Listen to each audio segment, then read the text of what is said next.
premier débrief Motoax 2022 MotoGP suite à la première course au Qatar, l'ouverture du championnat. Ça a été un week-end à rebondissement, un week-end à surprise aussi. Alors on va commencer bien sûr par la victoire d'Enea Bastianini, The Beast, la Bestia comme il le surnomme. Il a fait un week-end parfait, une course très bien contrôlée. Bastianini, on l'attendait en forme cette année puisque l'année dernière en fait il a fait des grosses performances, notamment à Misano. Très belle remontée et il avait une machine qui était vraiment inférieure l'année dernière, une Ducati 2019 qui faisait partie aussi d'un team qui n'était pas vraiment le meilleur. Là cette année il est donc de retour chez Gresini. Gresini qui s'est séparé d'Aprilia qui est maintenant une entité à part entière. Il a gardé son chef mécano Andrea Garibola. Alors Andrea Garibola c'est un chef mécano qui a bossé avec Dovizioso, les bonnes années Ducati de Dovizioso c'était avec lui, avec Andrea. Et là maintenant c'est leur deuxième année ensemble avec Bastianini, ils s'entendent très bien. C'est un mec que je connais super bien, Andrea, avec qui je m'entends bien. Et il m'a longuement expliqué à Sepang que Bastianini allait être un client cette année. Il bénéficie de la Ducati 2021, donc c'est la Ducati qui a super bien performé sur la fin de l'année dernière, qui n'a pas changé par rapport à l'année dernière, lui sa machine. Voilà, donc un package qui est connu, avec beaucoup de data donc, pour le team, et Bastianini qui monte vraiment en force, voilà, donc il a fait une démonstration sur ses premières courses. Alors, du côté chez Ducati, il y a eu, disons, pas de la confusion, mais disons un peu des difficultés, puisqu'on a changé de package à la dernière minute pour Pecco Bagnaia et Jack Miller, donc avec une version en fait de moteur et de machine hybride 2021-2022. Bagnaia qui se plaignait donc du grip à l'arrière sur la remise de gaz avec ce nouveau moteur Ducati 2022. Donc voilà, on a trois packages différents en fait chez Ducati. On a ce package hybride pour le team officiel. On a un package 2021 complet pour le team Gresini, donc Bastianini, Di Gianantonio. Et on a ce package aussi 2021 pour Marco Bezzecchi au VR46.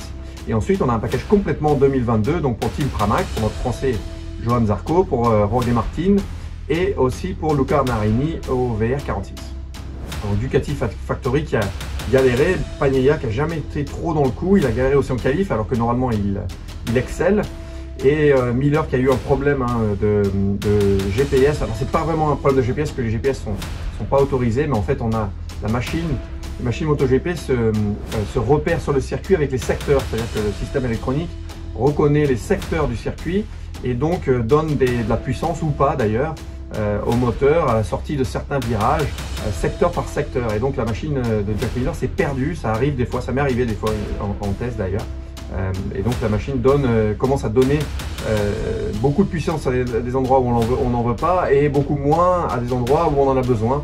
Donc voilà, Miller qui a été obligé de se retirer, Bagnaia qui chute en course en essayant de doubler Jorge Martin, qui l'emmène d'ailleurs, donc voilà, une erreur pas bon du tout pour ce début de saison du côté chez Ducati. Des fortunes complètement diverses avec Bastianini qui a fait une démonstration et les autres Ducati qui étaient vraiment en difficulté. Du côté de chez KTM, voilà, c'est vraiment Binder qui a porté les efforts de KTM, qui a fait une démonstration en course. Superbe course, par contre les autres KTM étaient nulle part. C'est lui vraiment qui a, en tant que pilote, qui a vraiment fait la différence sur un circuit qui n'a pas souri au KTM historiquement. Donc voilà, chapeau Binder qui a vraiment fait une superbe course et qui repart avec un podium très mérité. Chez Honda, on a une machine complètement nouvelle. Une philosophie complètement nouvelle, une géométrie, un emplacement du moteur sur la machine qui est complètement différent. Chez Honda, c'est un très bon signe que cette machine ait bien fonctionné tout de suite. Elle avait bien fonctionné au test à Mandalika, au test hivernaux avec le meilleur temps de Pol Espargaro. Mais alors là, vraiment, il confirme en course aussi. Et ça, c'est un pas important puisqu'il faut confirmer bien sûr ces nouvelles machines, l'usure des pneus sur la durée de la course. Là, les deux pilotes, donc Honda Repsol, qui ont fait une superbe course. Pol Espargaro qui est en tête pendant 17 tours. Il y a eu un peu de difficulté sur la fin de la course, il avait choisi le pneu soft aussi derrière, le pneu tendre. Et Marquez, malgré sa blessure, et voilà, le fait qu'il a été écarté des circuits, puisqu'il n'avait pas fini la saison l'année dernière, Marquez, qui fait aussi une course solide. Donc voilà, c'est de bon augure pour Honda avec leur nouveau prototype. Par contre, c'est pas de bon augure pour les autres parce que voilà, que la moto fonctionne bien comme ça tout de suite. C'est un petit peu une surprise et donc il va falloir compter sur eux toute l'année.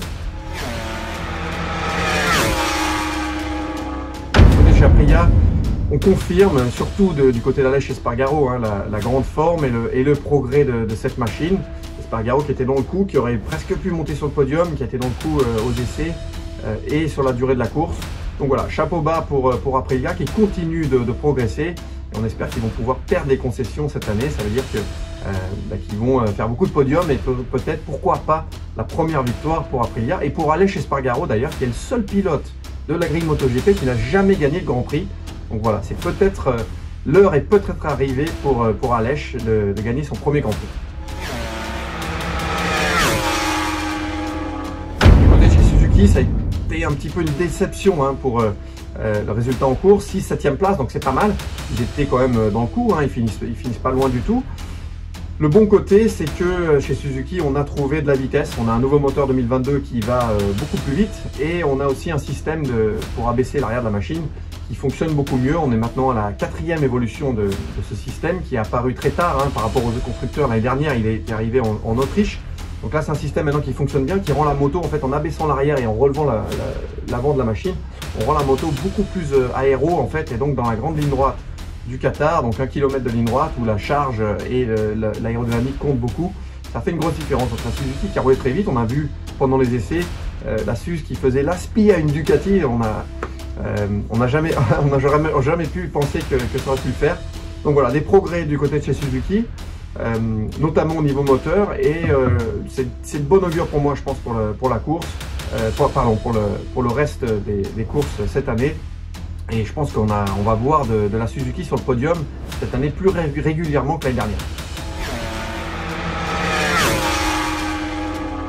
Enfin, du côté de Yamaha et de notre Français Fabio Quartararo, on confirme malheureusement qu'il n'y a pas eu vraiment de progression par rapport à l'année dernière. Alors le package fonctionne bien, Fabio l'a dit, il en est content, c'est en fait très proche de ce qu'il avait l'année dernière. Par contre chez Yamaha on n'a pas progressé du côté moteur, ça s'est vraiment senti au Qatar. Fabio qui a fait un temps de course en fait très similaire au temps de course total qu'il avait fait l'année dernière pour gagner la course. Malheureusement ça ne suffit pas puisque les autres constructeurs ont beaucoup progressé. Donc voilà, pas un très gros résultat pour Fabio. Il a fait une course quand même solide. Mais c'est vrai que je pense qu'il attendait et on attendait un petit peu mieux du côté de Yamaha. Donc voilà, chez Yamaha et du côté de Fabio, je pense que les perfs vont s'améliorer. Mais vraiment l'importance des qualifications, l'importance de se qualifier en première ou en deuxième ligne max est d'autant plus importante pour la Yamaha et pour Fabio cette année.